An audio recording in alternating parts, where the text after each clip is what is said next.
Hello and welcome to the first of a new series here on the Jenny Kirk channel, where Jennifer and I, both science fiction authors, are going to be discussing topics in science fiction that pretty much we've just nicked from the news and decided to go with. For this first episode we're going to be discussing the Mars One project, which is to send 4 people on basically a reality show to Mars to live and never come home. So we're going to be talking about what the implications of that are. Jennifer, how would you get to Mars? I think the number 32 bus goes to just round the corner. Yeah, maybe. I know there's too many stops. But seriously, from a technical standpoint, do you think under current technology it is possible to actually get to Mars and still be alive and relatively cancer-free once you get there? Well, I think part of the problem is that whilst you're in transit, which would be something like, was it 18 months? The current technology can get you there in 9 months.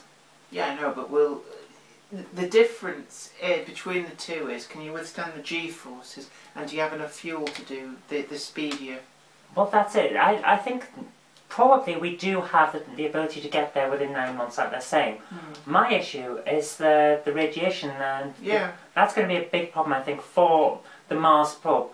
Not Mars probe, the Mars capsule taking the people. Well, the thing about it is that when you're on Earth, the Earth's atmosphere protects you from a lot of the solar radiation, and it's actually the sun that you're really bothered about. Yes. It's one of the reasons you get the northern lights, is that's actually the Earth's magnetic field and atmosphere deflecting a lot of this crap, and it just sort of burning up or reacting with the atmosphere rather than reacting with your face.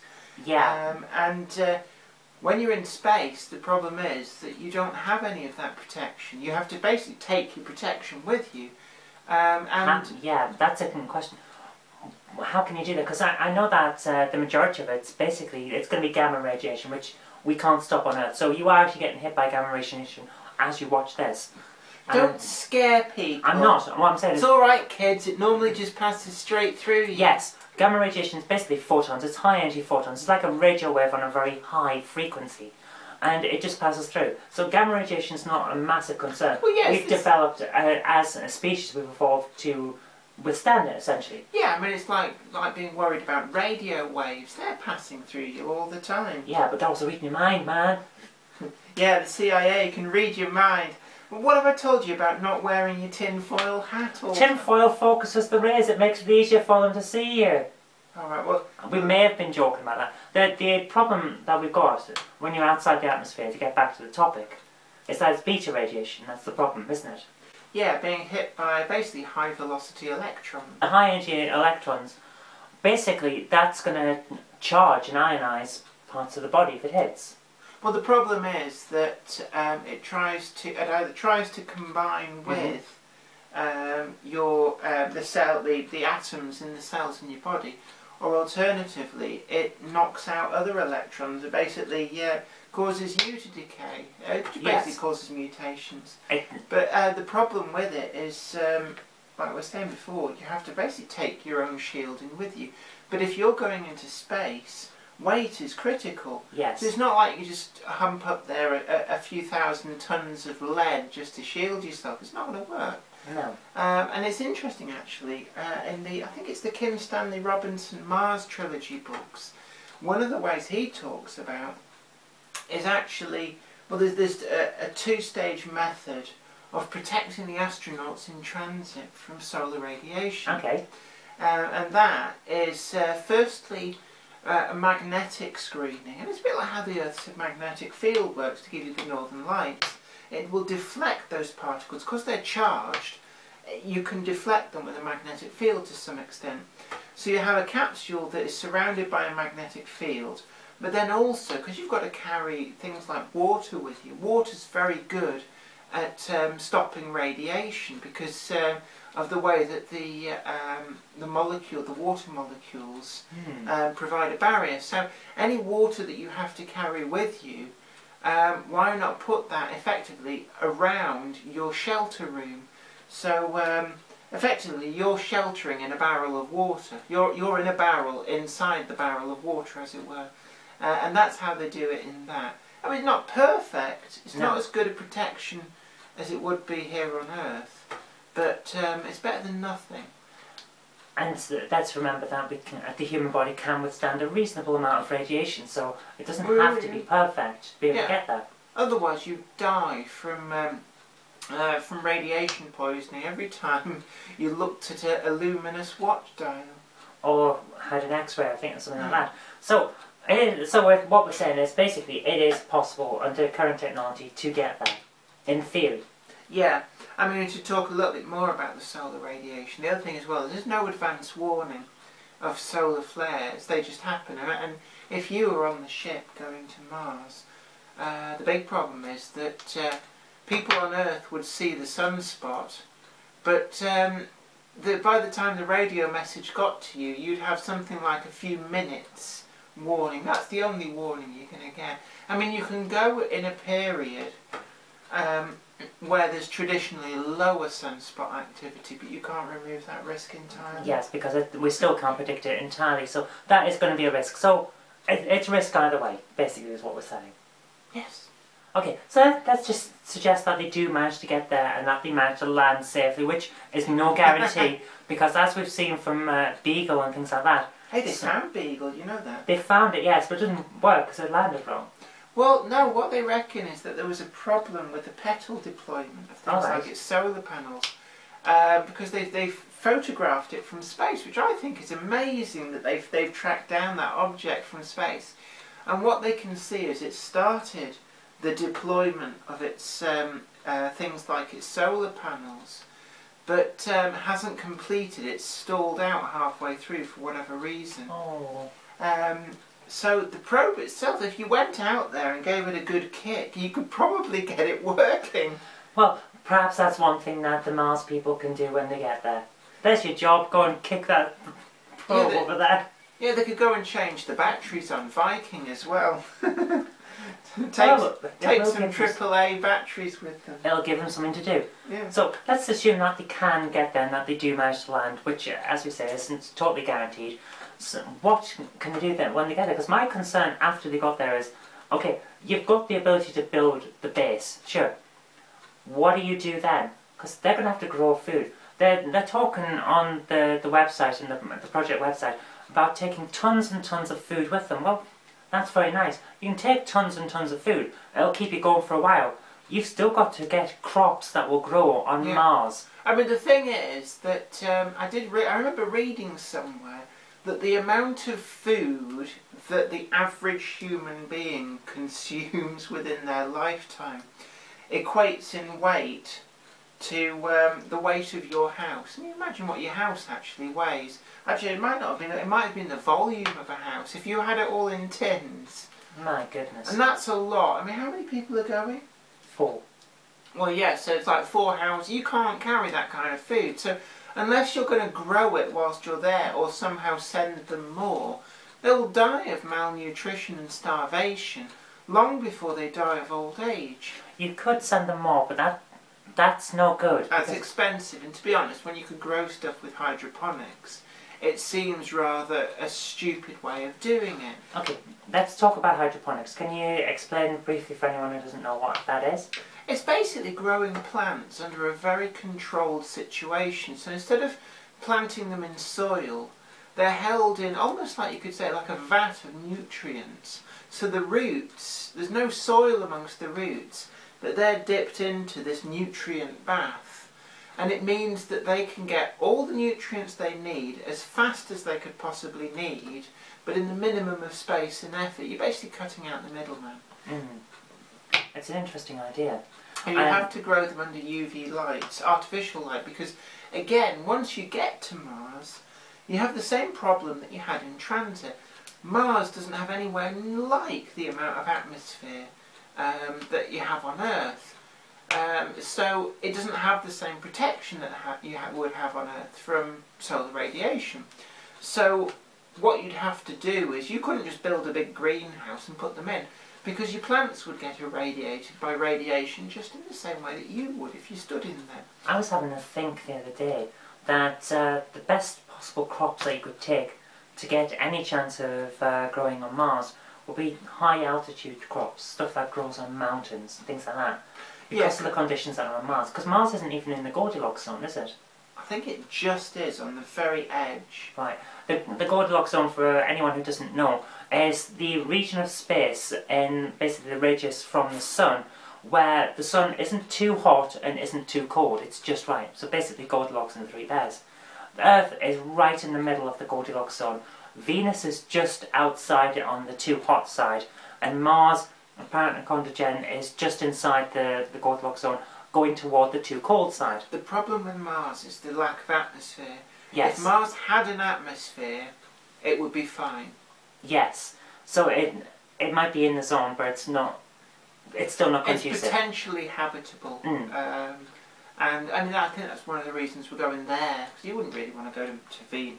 Well, funnily enough, you can survive on Venus. Venus is habitable in the upper atmosphere. The sulfuric acid in the atmosphere and the acid rain doesn't go right to the top of the atmosphere. So a cloud city would work in Venus, but you can't land because you would have dissolved by the time you got to the ground. They sent a probe and actually got a probe to the surface, didn't they? Yes, and it lasted, what, a couple of minutes? It lasted something like 12 minutes on the surface. Yeah, that's how hostile Venus is. So we know what the surface looks like then? Yeah, it looks well, at least we know what this much of the surface looks like. If I remember correctly, it's very, very barren. And it's just acid-washed rocks. Well, it would be, wouldn't it? Which I found interesting, because I would have thought there are life forms that can exist in a high acid situation. Oh, this is... See, the problem with this is there's high temperature, high pressure, high acidity. Which we've found on Earth. No, not to this extent. It's like multiple times atmospheres. And with the temperatures, if you pressurise sulfuric acid and heat it up, it becomes the hotter and more pressurised it gets, the more potent it gets. Yes, it's horrible, horrible stuff. So by comparison, Mars is perfect. Oh yeah, it's great. You last more than 5 minutes on the surface. In fact, if you took your helmet off and held your breath, you could probably last a full 4 minutes before you died. Yeah, I wouldn't recommend going outside without a helmet on Mars. So it is within the zone. So it's not going to be too cold for certain crops to grow, especially high altitude crops. So you'd have to cultivate something like that. Yeah, well, I mean, well, the thing you've got to remember is it's going to be a much lower pressure. It's a bit like trying to grow crops in an aeroplane. An aeroplane is pressurised to something like 1/3 ground level atmosphere? It's something like that, yeah. Because you couldn't pressurise it to full atmosphere. My goodness, no. Because it would pop. Yeah, you have to keep the pressure. And it'll be the same on Mars. Yeah. Effectively, you'll be living in a lower pressure environment. A lower pressure, lower atmosphere, lower gravity as well. It's only 1/3. No, sorry, one sixth. Not 1/6. 0.6. No, but yeah. We got there in the end. 2/3. I remember there was a third, and it's the minus that. Yeah, so it's 2/3 gravity, lower atmosphere, so lower pressure. So it's basically you are like permanently on top of Everest. Well, how did they fare in the space station growing things? Things grow. They just grow strangely, and that's going to be the issue. Can we get crops that can grow in that kind of atmosphere? The problem with the space station is the lack of gravity. Yeah, zero gravity, so that's going to mess it up. But we do have crops that grow at high altitude, at the Pyrenees and things like that. They have crops. Yeah, I don't think growing stuff is going to be that much of a problem. It's what you need is your source of power. Yeah. Basically, on Mars, electricity is king. If you have a good supply of electricity, you can do whatever you want. You can ignore the outside world to an extent because you can grow your crops under UV lights, you can provide your heat, you can process your atmosphere, you can do all that sort of stuff without really much interaction with the outside world. You have to recycle water as well. But you can do that. Yeah, there is a part of the website that suggested that they're going to drill for frozen water. But I think that's going to be a very problematic thing. What if you drill in the wrong place? What if you don't find as much as you expect? Well, they're going to have to recycle water at some point. They know where there is moisture. Yes, they do. Frozen in the permafrost. But the problem is that you can't really call it Earth because Earth is what's on Earth. And Mars doesn't really trip off the tongue. I think regolith is the official term. Interesting. Regolith. And it's basically a barren radiated sand with gravel in it. It's got no organic matter that we're aware of. But there's a theory that there is moisture frozen into it underground. But you'd have to somehow separate that out. Yeah. I mean, if you can imagine mixing water, sand and gravel together and then freezing it in your freezer, you would then have the block of that mess, and you've got to somehow sift the water back out of it. And it won't just be water, there'll be other things frozen in there. You may even find in the ground, there'll be things like frozen, maybe even frozen methane, which would then beg other questions of what produced the methane. Well, there is methane on Mars. We have probes out there at the moment that have found that pockets of methane are venting from Mars, which is an interesting thing, because methane is a requirement for life. When you're detecting life, you don't need it to have life, but it is an essential byproduct of it. However, the rider on this is that methane can be created by alternative means that don't involve life. Which is an interesting thing. So, are these people, when they get there, going to find that there is life and it's bacterial and it's venting methane into the atmosphere, or that there's something underground that is causing a natural production of methane? Well, it would be likely that, for the same reason that any Martian base that they build,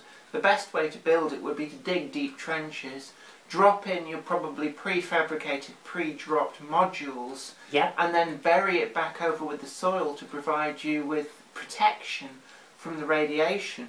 Basically a nuclear bunker. Yeah, pretty much. But so any life on Mars would probably be living under the ground for the same reason, to protect it from radiation. So you may well find that's where all the life's hiding. That would be very interesting if you got them found life. That would be very, very cool. Now, on a more practical point, have they considered quarantine? Because if there is bacterial life on Mars, surely you don't really want to introduce that into your living environment in case that bacteria turns out to be quite harmful to human beings. I think there are two issues that come to mind that mean that they don't have to quarantine. The first being that they're very unlikely to find life. So it's going to be a very, very small chance. No. I have to interject on this. I think that this is a big unknown. Finding life is a huge unknown. You can't say, oh, we probably won't find it, so it's all right. Because, you know, we've sent, there's been a lot of probes, but they've sat on the surface and done very limited things. That would be like an alien sending a probe here that landed in the middle of the Sahara Desert and concluded from a handful of sand that there was no bloody life on Earth. Okay, yeah, there is that issue. However, we have the other thing to come out as well, which is that any life that's on Mars has developed in a completely alien environment. The chances of alien life being able to interact on a viral level with human life is most likely never going to happen. It's going to be completely different, it's going to be incompatible. But you can't guarantee that, and that's what I'm saying. And you have to mitigate that risk effectively until you're certain that the local environment is safe for you. You have to operate on a very strict kind of quarantine, because even if you go out in suits and you go padding around in your big space suit on the surface of Mars, when you come back you're going to bring back in dust through the airlock. That's true, yes. And it may not necessarily be even bacteria that would be your downfall. For all you know, on contact with a different atmosphere, some of this this regolith material could effervesce gaseous emissions that are poisonous to you. We don't know everything that will poison us. There's a lot of unknowns with Mars. However, I will posit for the idea of bacterial infections or anything, that most bacteria on Earth can't cross a species barrier here, and that grew up around us. It evolved in the same environment as us. It evolved essentially from the same protozoic soup that we all came from, and it still can't infect humans. So I think the chances of any bacteria on Mars being able to cross the species barrier and infect humans is going to be very limited. I agree, however, that the toxins is a possibility. Yeah, because and also, even just natural things can be very deadly to humans, potentially. Because, look, for example, at asbestos. Asbestos is a naturally occurring mineral that we thought was like a wonder material right through until probably, what, the 60s? Until around the 60s when people started to die from it. And then they realised that actually it was not very good for us. So you've got all sorts of potential pitfalls with things like that. And this dust is very fine, the regolith dust that's blowing in the atmosphere. It is ground down, probably finer even than talcum powder. And that's something which you may not necessarily even be able to fully filter out with filters. And getting that down into your lungs, silicanosis could actually be the big killer. Oh my goodness, yes. Oh. So so in summary, there are going to be a huge number of factors that could stop this mission from working. Yeah, even something as simple as very simple repairs. You can't just nip out to Radio Shack for an R220 resistor. Anything that you need to repair the stuff you've got, you have to have with you. And I think that's something they learned from the Apollo mission, certainly the Apollo 13 mission, is that keep it simple, stupid. Why have carbon dioxide scrubbers in one module? They're a completely different design to the command module. Yes. Because if in the event that you need to swap between them, wouldn't it be better and easier to have interchangeability of parts? So in an emergency, you can cannibalise non-critical systems to repair the critical systems. Yes. So, on the whole, I'm thinking that it's probably not the best idea to apply for this Mars 1 thing just yet. It seems like there are awful lot of trouble. However, Mars 2, when more people go, after the first mission, if it's a success and they've actually built things, perhaps that might be one to think about. You going to Mars? Not right now. Oh, I think that's a shame. It's a huge. I'd Skype you. I know there's an 8-minute delay, but that would give me a chance to get a word in edgeways. Well, thank you very much. And on that note, I think we'll leave it there. So thank you very much for watching. I hope you did like this, which is the first in a new series of two science fiction authors having a discussion on science subjects. If you did like this, remember to click the like button, share it with your friends so that they can have a talk about science topics too, and do subscribe for future videos because there will be more in the future. Don't forget to check out Zoe's channel as well. Thank you. My channel is Knob Mouse. Yeah, and it's good to have you along for the ride here on my channel. I know she's done most of the talking, but she's used to that over on her channel. But check out her videos. There's some really good stuff on there, and also she reads the first part of one of my epic sci-fi novels that's been doing really well, actually. Yes, Bringing Home the Stars. That was on ZJKR, which is the novels channel, basically. Novels and comics. Yeah. So have a look at that as well. We'll have a link in the description bar below so you can check out Jennifer's novel. Yeah, also you can buy a proper paper copy of that as well. It's available in all good bookshops and some really terrible ones as well. I know, I've done book signings in quite a lot of shops. Anyway, you take very good care of yourself. This is me, Jenny Kirk, saying bye for now.